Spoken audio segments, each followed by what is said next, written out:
It's 12:26 a.m. at Kuala Lumpur International Airport, Saturday, March the 8th. Malaysia 370, good morning. 21, requesting push and start. Morning, push back and start, please. For air traffic control, it's another hot and humid night. Runway 3 to right, exit via Sierra 4.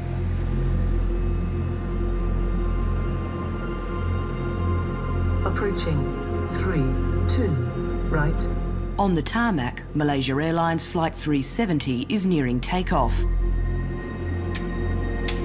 Piloting the plane is 53-year-old Captain Zahari Ahmed Shah. More than 18,000 hours flying experience, an unblemished flying record, a 30-year veteran of the airline. Zahari was an invisible pilot. Now, all pilots in the airline like to be invisible, meaning bosses don't know about them, meaning they just go, do their work well, pass all their exams. Inside the cockpit, seated to Captain Zahari's right, is 27-year-old Farik Abdul Hamid. Radioing air traffic control, it's his first stint co-piloting a Boeing 777 aircraft without a Czech co-pilot supervising. Line up 32, right Alpha 10, MH370. It sounds quite normal. Tends to be, radio communications can be quite relaxed. You know, there is a protocol, but it can be quite relaxed, particularly when things are going normally.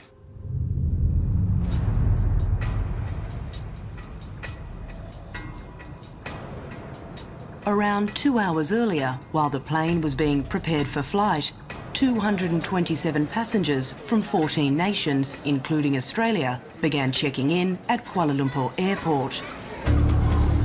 2/3 are Chinese nationals, all bound for Beijing.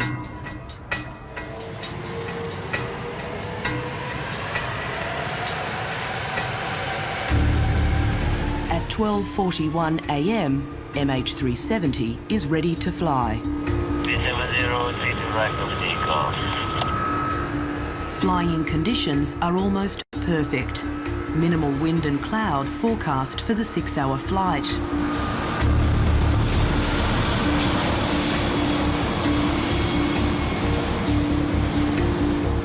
The 4,500 kilometre flight path would normally take MH370 over Vietnam, crossing the coast of mainland China just west of Hong Kong, and then into Beijing. An easy trip for the Boeing 777 plane, which had passed its maintenance check just 12 days earlier. The 777, how would you describe its safety record? Safety record has been exemplary for a modern jet airliner. The 777, you know, you can't get lost even if you tried. It is that good. It's a very, very good aeroplane. Malaysian 370, climb flight level 350.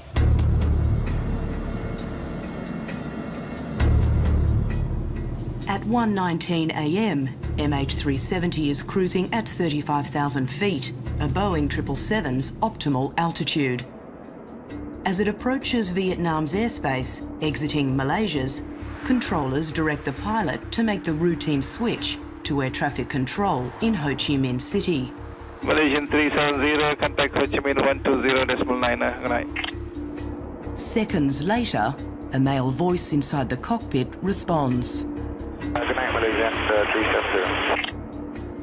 This is the last time anyone will hear from MH370, a final goodbye from the doomed midnight flight.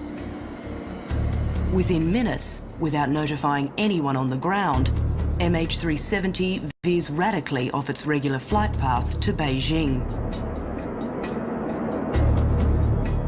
The only reason for deviating from an intended track is either for weather or for some, under air traffic control requirement because of some problem. Neither of those. Neither of those are a factor.